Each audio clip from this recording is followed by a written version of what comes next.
Can you hear us now, Gabe? Does No, not look like it. It does not look like Gabe can hear us. I don't think he can hear us now. Nope. Leave and come back. Because, and nope, that's not working either. We're here, Julie. We're here. We're live. We're 3.5 years later, still with technical difficulties. Not to disappoint anyone. Exactly. That would be not our brand. I know. I know. Oh, he's gonna leave and come back again. So I'll fill a little bit of time before Gabe comes back in again. But I kind of wanted him on here because I wanted to like give him a little grief for ripping off my shoes once again. I only see Gabe maybe, 1 or 2 times a year. I know, in person, right? In person. And he's ripping me off about my Birkenstocks. He would not stop. I heard. I was there. You were there. You got to witness it. I was like, really? Jesus. But they're comfortable, right? They're the best. And I'm old. So for anybody who knows, we went to a book conference yesterday, which was the Southern California. So Winter Institute we did back in January. And so each of the regional book selling organizations or ABA has regionals all throughout the country. So there is one called CALIBA, California, whatever.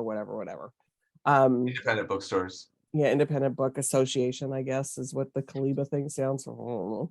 So it's supposed to be the whole state, but we still do things separately. We have some things that happen in Northern California. We have some things that happen in Southern California. And yesterday was the Southern California Independent Booksellers Association for CALIBA was the meeting. So could Gabe hear us now? I can hear you now. Oh, I was just telling everyone, Gabe, that I see you maybe live once or twice a year.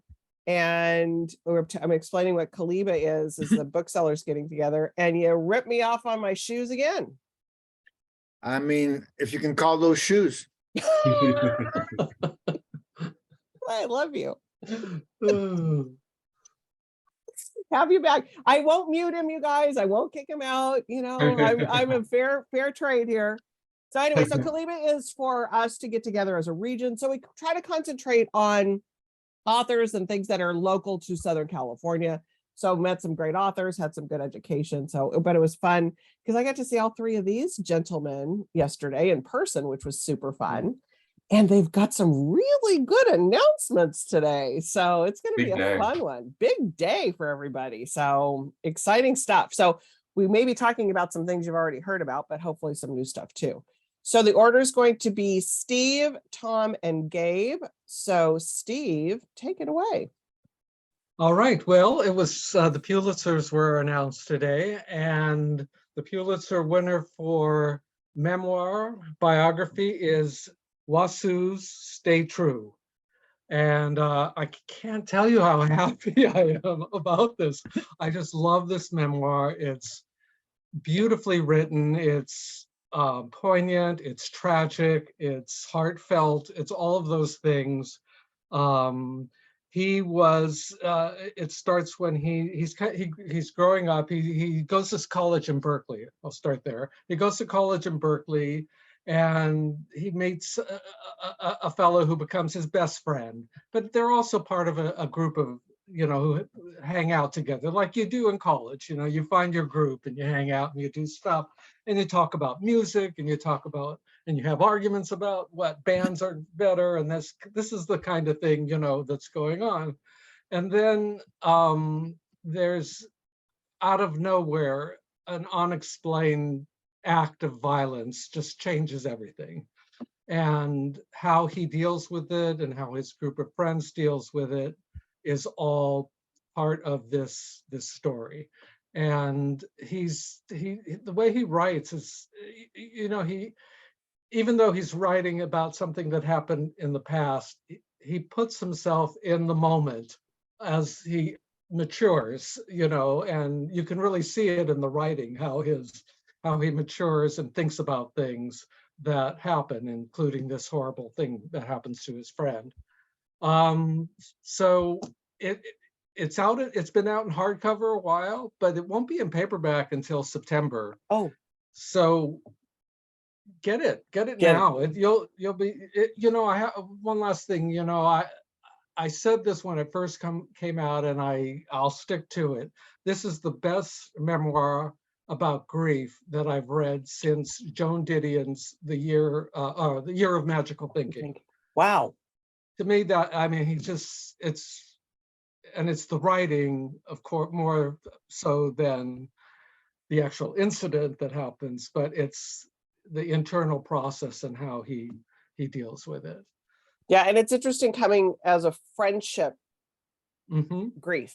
And so that's Yes. something that I don't think people have explored that much on it, No, you I know, don't- that, I don't think so. yeah. And so that's a really interesting thing to it too. And he actually has a San Diego connection.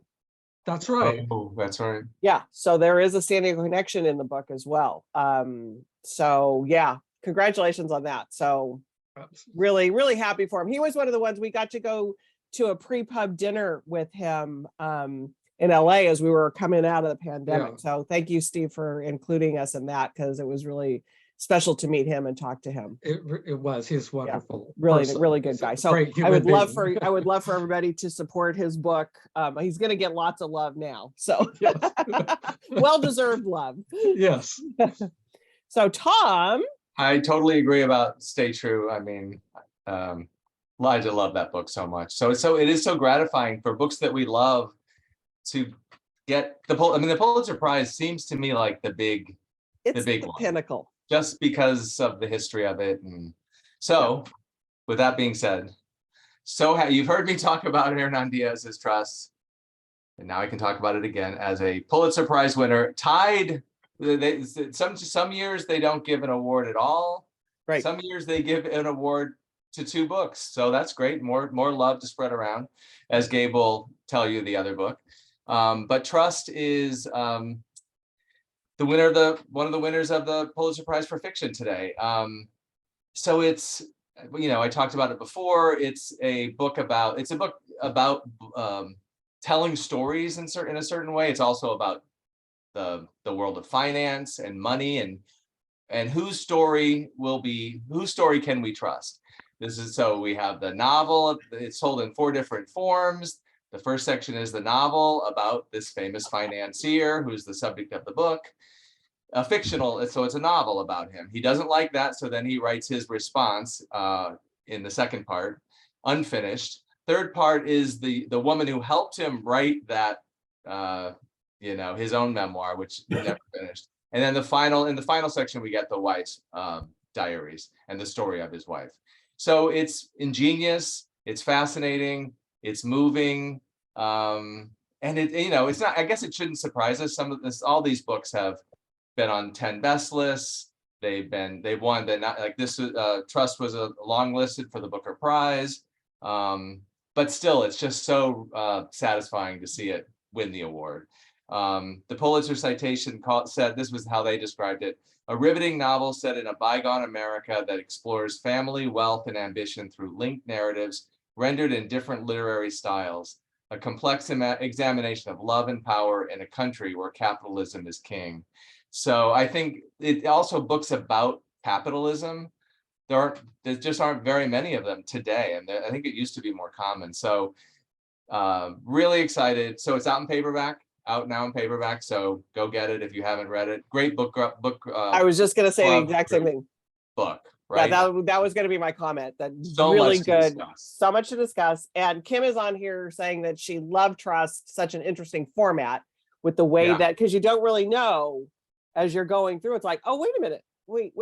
What's happening here? Exactly. Who's talking? Who are we at right now? So there's some really good, very good things that happen. And I love books that take big ideas like this and pull it off. Like he has a big idea, many big ideas, and he pulls them off. Yeah. And not in a way that like is in your face. Didactic or yeah. He's not trying to teach you anything. No.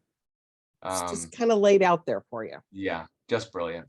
And then Beth Doherty, a trifecta for our reps, she says, and how fabulous. And it's so true. Think about it. Look at what books you've been being recommended by these wonderful reps and the ones that are winning prizes. So it's like, look what we're bringing you on tea time, man.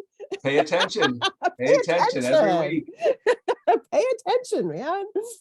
All right, Gabe, you're muted, so let's go. Y'all would have heard about it here first, so Exactly. you're the first kids We're on the it. first. Maybe we should come up with our own prizes. You know, We'll have our Yeah. tea time prizes. There it is. big prizes, big prizes. Finally, Barbara Kingsolver wins the Pulitzer. Finally is a good thing to say. Yes. Finally. Not, you know what? Never nominated for a National Book Award. Wow. Really? Ridiculous. Never, yep. Has not won an NBCC. Wow. She's been nominated. Poisonwood was nominated for the Pulitzer. And that's about it. She's won the Orange Prize for Lacuna. Yep. And actually, Poisonwood won the South African National Book of the Year. And actually, some of her earlier stuff, people I think are used to her for most people, I have to say, probably were introduced to her with Poisonwood Bible. Was probably the one that kind of got her to that was that a big thing. blow up. Yeah, that It was was a the- big blow up I for her. think But that, yeah. if you go back and read Animal Dreams or Bead Trees, it's like those are some fantastic. So you've got a lot to go back to after you read Demon Copperhead. That is. Absolutely. So I'm not going to talk about Demon Copperhead, but y'all should know, and now you know.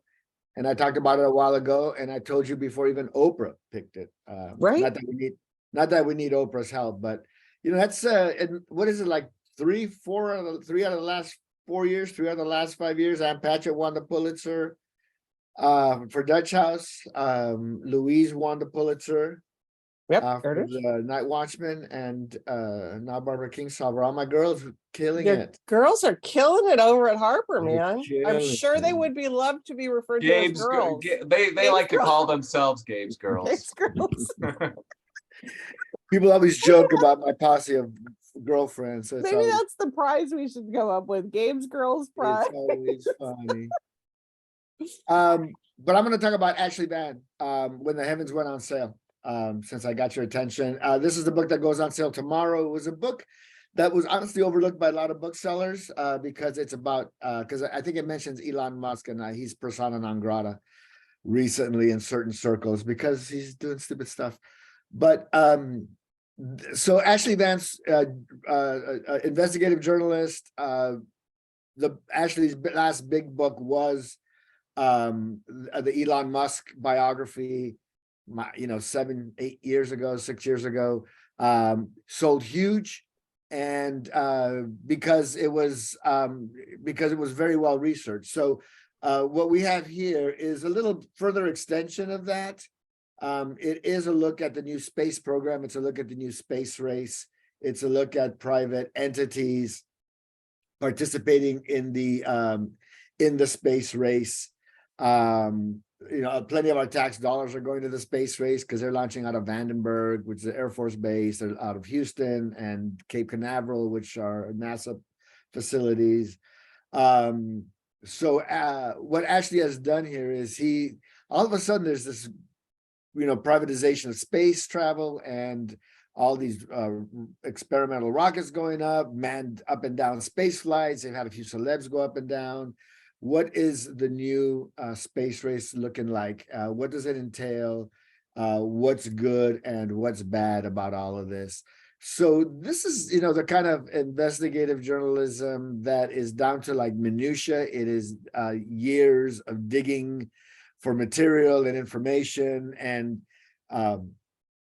building the case for the angle of the book. So it is the subtitle Misfits, Geniuses Racing to Put Space Within Reach, is a look at, the cast of characters, some of the people out of their minds. And then looking at the secondary and the third tier players, not just the faces of these, Musk and Bezos, but the other people that are involved and making this happen. So it's a really interesting book. It's one of these books that's going to get a lot of off the book page attention.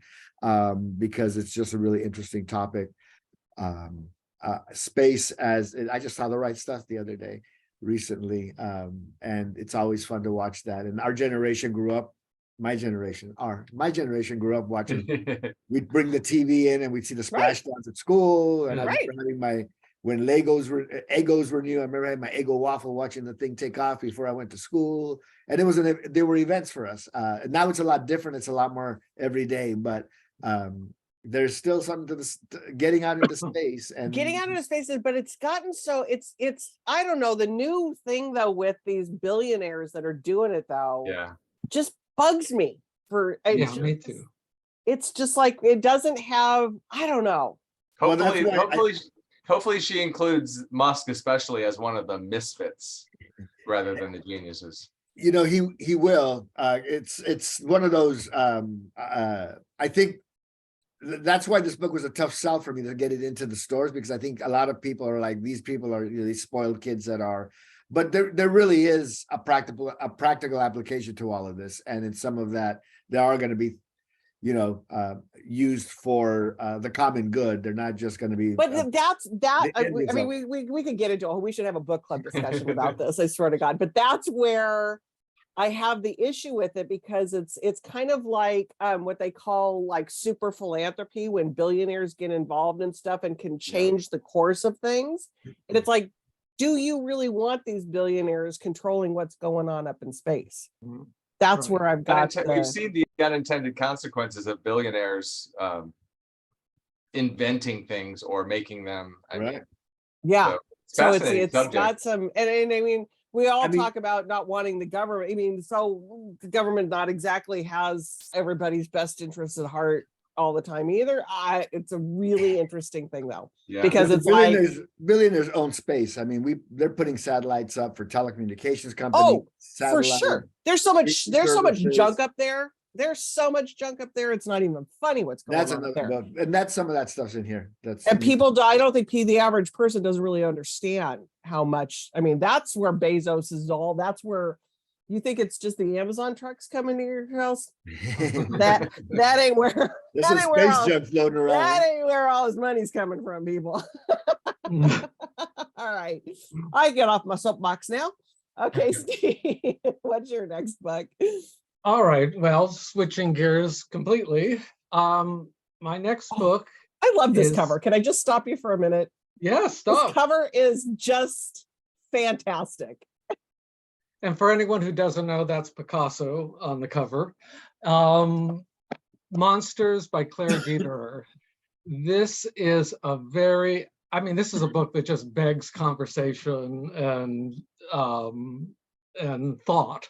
And I'm actually listening to her read it. I'm listening to the audiobook, which is a great way because it's her voice, her telling it. And I'm about a third of the way through.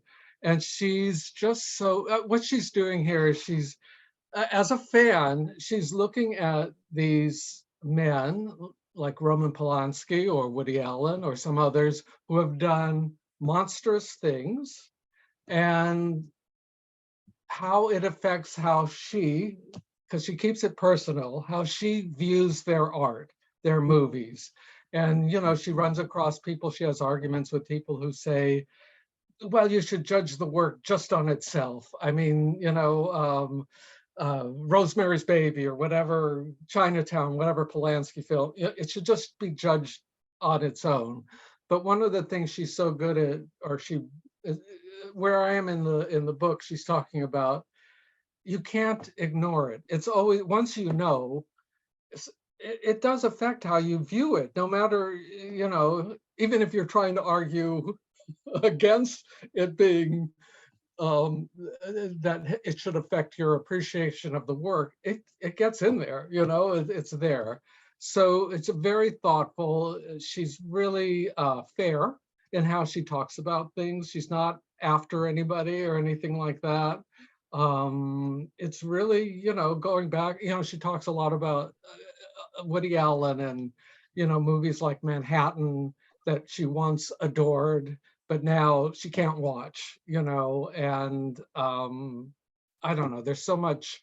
And one thing a little Woody Allen side note is, she says, you know, it's not the Dylan thing, that he was accused of, or fondling his stepdaughter or daughter. I'm sorry, daughter. It was Suni, you know, when that's what, you know, his girlfriend's daughter or stepdaughter, if you want to say, or I mean, adopted daughter. That's what, like, you know, set her. She couldn't I don't know if forgive's the right word, but Right. get over Put it that. aside. Yeah. She couldn't put it aside. Yeah, yeah. So anyway, lots Yeah. to talk about and think about with this. She was on Fresh Air, I think. I know I missed it, but I think that's she was right. on the other day. Oh no, I mean, this is another one. Maybe we need to start having a book club with I all know, of there's this, for so much God's to sakes. talk about There's here. so much to talk. There's so much to unpack on this one because it's like Amanda just put in. There's a section on J.K. Rowling in it. When you that's look right. at the Met Gala that celebrated Karl Lagerfeld, who was Right. just a huge cad in the, but yet they put it aside and let's celebrate his designs and stuff. It's like, wait a minute, it's a really interesting dilemma that people get put into. And that we're going to have to keep dealing with.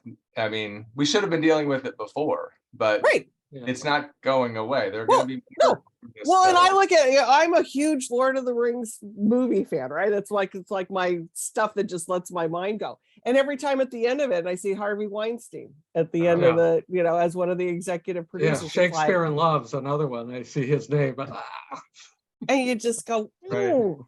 I heard an interesting interview with a director of a film. It's a movie called Dali Land, the Salvador Dali. It's coming out Ooh. soon.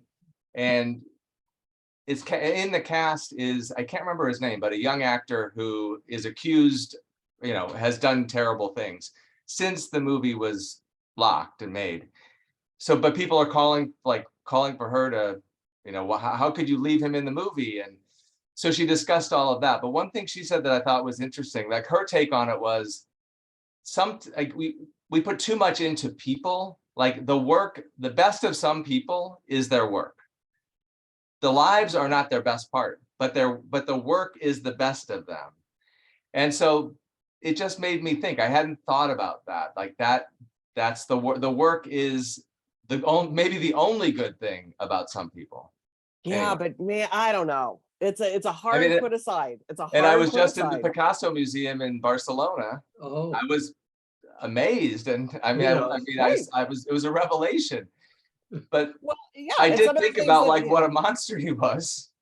Well, some of the things that he brought to light, though, like his portrayal of, and they have a whole, his portrayal of Guernica, which was a huge problem in World War II. It's like, would that have come to light and been Yeah, as big of a thing if he Mhm. hadn't have brought that to light? You know what I mean? yeah. and he was undeniably one of the great artists, if not the greatest artist of the century. So Yeah.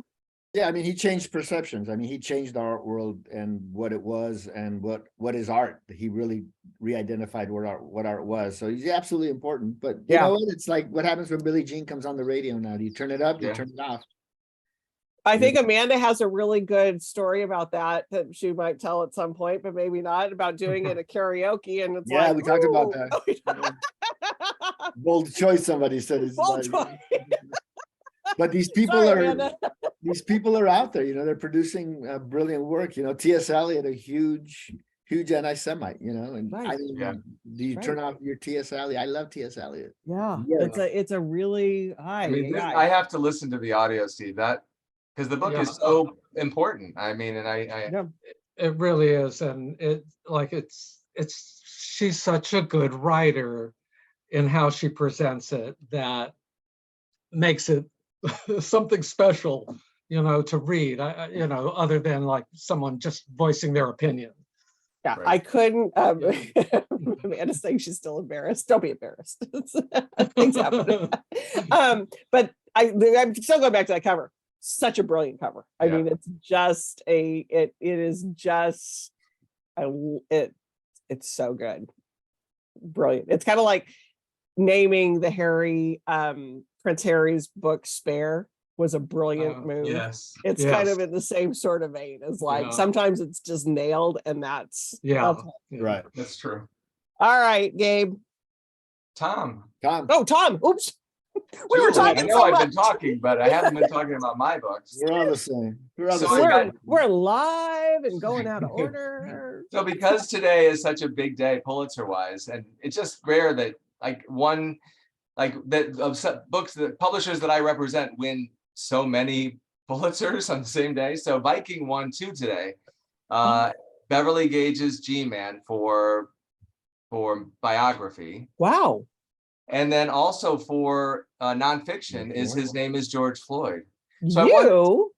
So 2 from Viking, and I wanted to talk about the George Floyd book, especially because honestly, it hasn't been as big a book as it should be. It's as important a book as it is. And again, I shouldn't be surprised. It was a finalist for the LA Times Book Prize. It's been on 10 best lists. But finally, the Pulitzer. So these are 2 Washington Post reporters who dug deep into the life of George Floyd and turned him from a iconic symbol known worldwide, but without any knowledge of the man himself. And they look at his entire life. They look at the systems, the systemic racism that that he dealt with his entire life and brought him to that place at that time. So it's about his legacy, and it's just a major important book. So I'm really happy. It's still only in hardcover, but I hope this gets it back on people's radar, because it's easy to have done, to 2020 is now in our rear view mirror in certain ways, but his story needs to be remembered, in a deeper, less superficial way. And that's what these 2 writers did, and his name is George Floyd. So I'll just read a little bit of what they said about it. Intimate, riveting portrait of an ordinary man whose fatal encounter with police officers sparked an international movement for social change, but whose humanity and complicated personal story were unknown. And so that's what they get to, the humanity of George Floyd. Also amazing to me is that it was the runner-up in another category. It was a finalist today in the it was a finalist in the so G-Man won, but it was a finalist in that category, but it won in another category. Wow. So 2 different sets of judges admired this book. So it's really That's impressive. huge. Yeah. And Kim's on here. She read it and said it was a amazing book and an amazing, it was so good, she said. And it's another good one for discussion, because it's true. It's just like, because he became the face of this, but you're right. It's like, who was he? And when you become the face of something that's that global, Yeah. knowing who he was, you have to pay tribute to him. And we literally know his face, all know his face. Right. But few of us know the man. Right. So, Oh, so true. Wow, that's a big testament that there's 2 categories that was on. I know. That's huge. So yeah, and it should be in paperback, not out in paperback yet. I don't know when it's coming in paperback. Well, now probably not for a while. Maybe so. Maybe so. Okay, Gabe, go before I start coughing. I'm lost, man. I thought it was Steve's turn. I'm lost. Who are we? Where are we? Who's your mother? Who's your father? So the Butcher Block, something a little different from Harper, a nice big fat cookbook. Maybe not for vegetarians, but anybody else. So Matt Moore is a butcher. He's a well-known author, serial griller, and South's Best Butt are 2 of the cookbooks he's done previously. And what he's done here is, there's this old adage, if you want, sometimes the best way to find the best recipes is to just ask your butcher for something simple. And he kind of took that old adage to heart, and in his many travels and book tours and trips and research trips he took, visited a lot of butchers, talked to a lot of butchers, visited a lot of butcher shops, and did just that. Sat down and had conversations with butchers, exchanged recipes, and talked about meat. So first, the book is sort of divided into parts. There's a basic primer on butchering. So basically, you get some ribs, or you get a chicken, a fish, you learn how to butcher, some butchering basics before you order that side of beef, that you butcher yourself and put it in your freezer. Then second part of the book is profiles of other renowned butchers in the United States and abroad as well. Cara Mangini, who's the author of The Vegetarian Butcher, I gotta look this up, the vegetarian butcher, that's new to me. I gotta look her up, is in here. So it's just, you know, an examination of the people that are very much into the trade. And, you know, there's a difference between just your guy that butchers your meat at the butcher shop and then somebody who actually is, you know, into the cuts of meat and providing cuts of beef for famous restaurants. And I've got a very fancy butcher shop down the street from me. I can get like a, you know, $18 wiener there or something like that. And, you know, $95 steak, Yep. or the $150 tomahawk. So I can go large, but I live with vegetarians, so I can't. So this is the kind of stuff you got. You're looking at all these various butchers and techniques and conversations and what they do differently. And some are smokers, some are barbecuers. And then finally, there's a whole series of recipes from Matt that include some real basic stuff, grilling corn ribs, making some basic cornbread recipes, drop soup, and, you know, so meat dishes and surrounding dishes for the meat, accompanying dishes and breads for the meat. So it's a really big $40 book if you're into meat and you want to know about meat, you want to get some meat, do something with meat, meet some love it. butchers, Meet some butchers. You can meet people. meet people, exactly. Meet people. But I love the vegetarian butcher. Maybe she's one of those people that like thinks that vegetables have feelings when they get cut out from the garden. Oh, maybe so. It could be that kind of vegetarian butcher. Oh man. Okay, never mind. Okay.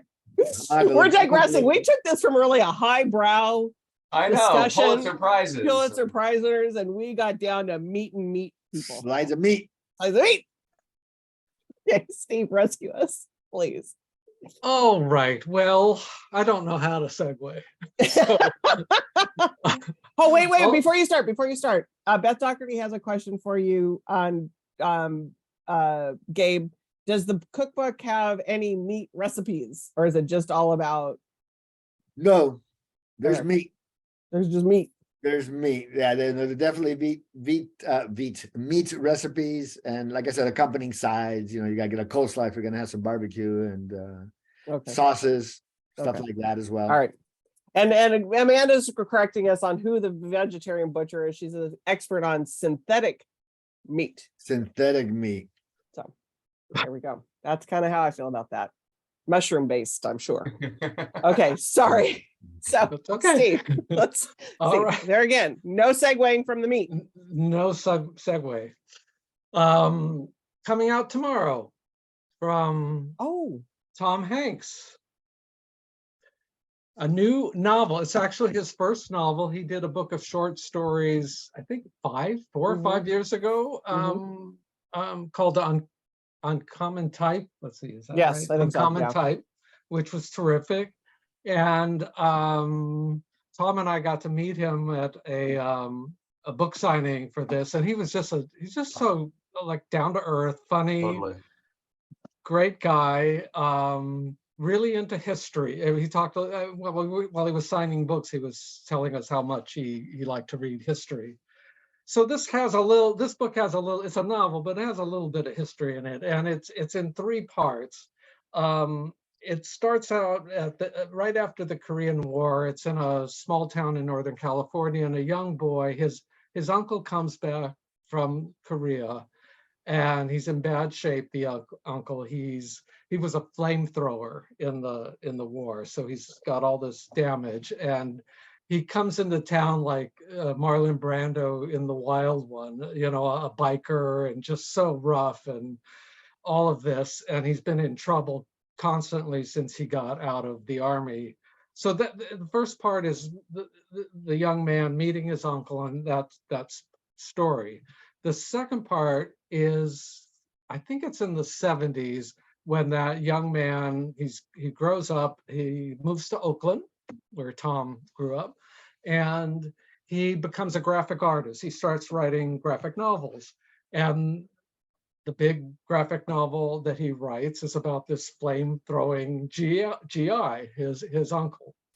And it's it does well, pretty well, but then it just kind of sits for many years until someone picks it up and wants to turn it into a movie. So the last part of the book is the making of another major motion picture masterpiece.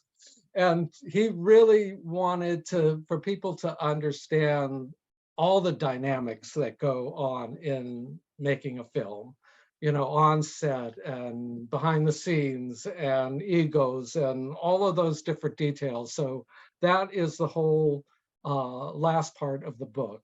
And as a bonus, they did little sections of the graphic novel are in the book that Tom wrote and someone illustrated. So that makes it another really cool thing about this book. So Tom Hanks, thinking of another major motion picture masterpiece out tomorrow. I love it. And I love that he is as nice in person as you want him to be. Yes. That Yeah. makes me want to promote his book even more.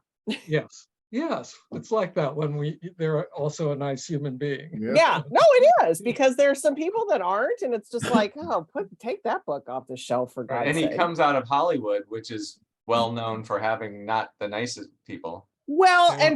and maybe he's faking it, who knows, but I don't care. Fake I it. don't think Yeah, so. right, exactly. But I don't Fake think it? so. No. He seems like the real deal. You He can't seems fake like it the that real long. deal. You can't fake it for that long all the No. time. I think Yeah. he does seem to be a genuinely nice guy. A little bit of an oddball. Yeah, And but he I loves- kind of love it. And he loves books, and I love that he's not just writing a collection of stories one off. Now he's written a novel. I mean, Right. Yeah. Right. No, this might be, because I think there's some people that thought that they were going to be authors and they just kind of like aren't.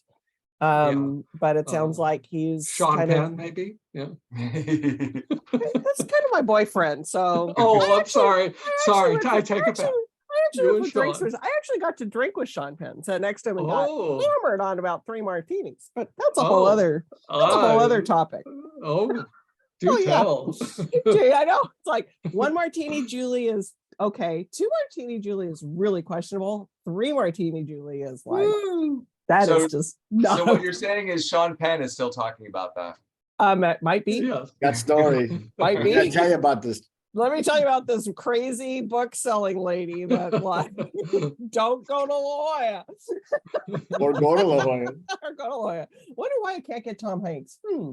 Anywho, wonder if they're friends. So yeah, I saw that he's doing Tom's doing, I think, something in Nashville. He's doing a couple of He- events. He's doing writer's block in In LA? LA, the 15th. Okay. There might So, still be tickets. I was I'm gonna not say, sure. if there are tickets, people, Yeah, I go to probably writer's would block. go. Yeah, go Yeah. to the writer's block website and Yeah, but I think he's doing check a it out. couple things around the country. He's not doing a lot, but he's doing a couple things around the country. I think it would be interesting to see him in person talk about a book. Yeah, I he's think it would be a fun. fun He's thing. great. He's fun. Yeah. Yeah, I think it would be an interesting thing to do. So there you go. Okay, Tom. So this is where I have to mention, because I'm obliged to mention Barcelona again. Where Okay. I just got back. from. Yes. Well, I don't And- know. Did we tell everybody that you were seeing? I think that might have been behind the scenes that we were I saw talking Bru- about. I saw Bruce Springsteen in Barcelona. Yes. And the night that I missed the night with Spielberg and the Obamas. And Tom Hanks. Was there the night Tom Hanks okay. was there. So we didn't party before or after. We didn't. But you were in the we same didn't even see airspace. each other. But yeah, the same airspace. You're in the same airspace, which is still pretty cool. We The were fact singing that- and dancing to the same songs. Right. And the fact that you were doing the same thing with them Yeah. in Barcelona is a pretty cool thing. Yeah. Jet setters, jet setters. Good. No, I like it.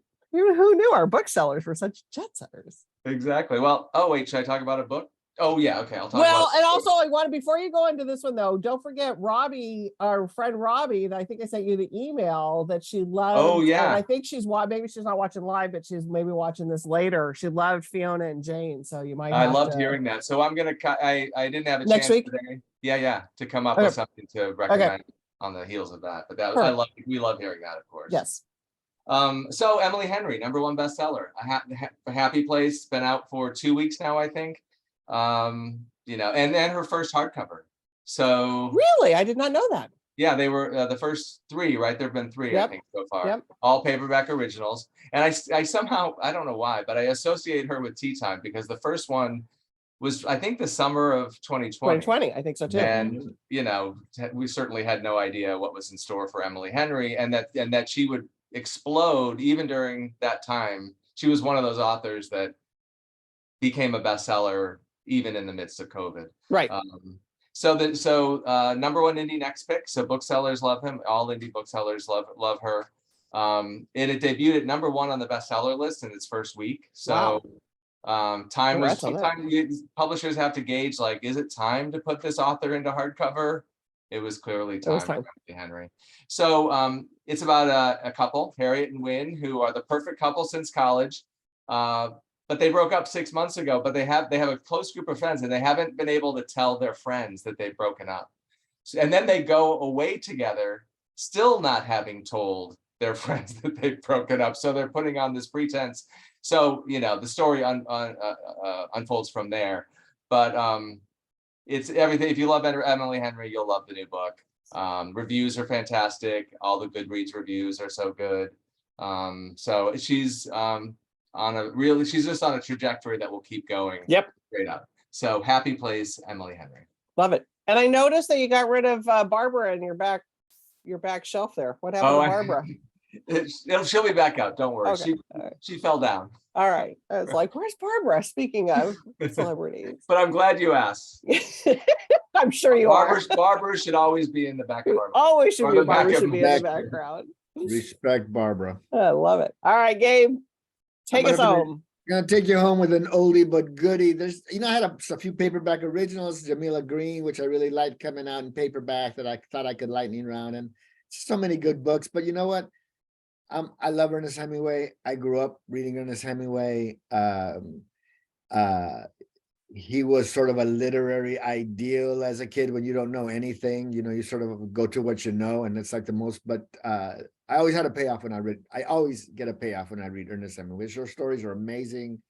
So I'm glad to bring this. It's the centennial anniversary of Big Two-Hearted River. Him published at Scribner for his entire career. What I love about publishing. Sometimes they leapt somewhere and did something somewhere else for a minute because they were mad at somebody or whatever the reason is. And we've got a John Irving book on our list that we got rights back to, and we're getting the rights back to The Name of the Rose, which was an hardcore Brace Jovanovich back. Wow. So we've got that. So we're going to be publishing that in paperback again at Harper H&H. And we have this, and it's just a lot of fun. I think it's a really great Father's Day gift idea. It is Ernest Hemingway's short story, takes place in Michigan's Upper Peninsula, and it's all about fly fishing. And I think initially it sort of sparked the conversation is a fishing story literature. And I think this, there is it's a lovely edition. It's got specially commissioned art. And master engraver Chris Wormel is the artist, and you get a real good flavor of it from the cover here. John McLean, who wrote a book for us recently, Home River, Home Water, which was also a really lovely written book and had beautiful woodcuts in it a couple of years ago that did quite nicely. And he wrote Men on Fire, which was about like 20 some years ago. About firefighters in the mountains, and his father is Norman McLean, who wrote A River Runs Through It. So he's very, I think, the right person to write the foreword to this thing. So it's a lovely 112-page packet. It's $20. It's a short story, and not to discount any. You can't discount any Hemingway short story because it's tough to find a bad one. But this novel is a pivotal book in that nothing really big came before this story. And after the story was published in the collection, he started writing important things. So there's something in this transitional story here that has some literary importance for those who want to stay in the know. And it's the first time that it's been individually published. It's always been part of a collection. So we've pulled it out and zhuzhed it up, made it lovely. But it does sound like a great Father's Day, and maybe a graduation gift too. Graduation gift. Yeah. That might be a good thing for that too. Okay, everybody. Great. Congratulations, first of all, on all of the prizes. It has to be so fun working for a publisher when that happens. So, and it's kind of been fun doing this with you too, because it's always, it's fun when we love a book and then it wins a prize. So it's got to even be that much more when you work for somebody that does it. So bravo, all of you. Love it. And to everybody who supports Tea Time, it's like, look what you get the inside scoop on. We're really fortunate, you know, that we work with these people. We get to meet these people and have Exactly. time with these people. It's a really great perk, great minds that you get to talk to and have dinner with or ride in the car with for a few hours. Right. Always some really fun.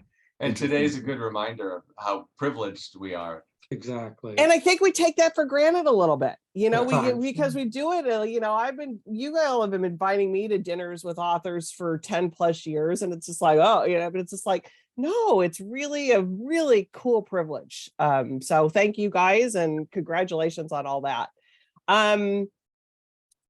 Couple things for events this week. If you don't follow us on Instagram, do that. We put some of us put recs out every week on what our favorite book is for the week. And my favorite book of this week is going to be No Two Persons, which we're having an event with her, Erica Bauermaster. Beth's probably listening. Beth, I will be telling you about that book pick for me soon. And speaking of celebrities, we have Andrew McCarthy coming to San Diego next week. So, and he's supposed to be we did him on virtually and he was very nice, but he's supposed to be another really nice guy in person. So looking forward to meeting him and having him at the University of San Diego. So cheers, everybody. Happy reading. Have another good week. And we'll have some more potential award-winning That's books right. for you. Yeah, Coming in the award future. winners of next season, award season. We'll be talking about. We'll be talking again. And we'll be talking about Gabe and his gals. So Gabe's gals. all right, everybody. Thanks.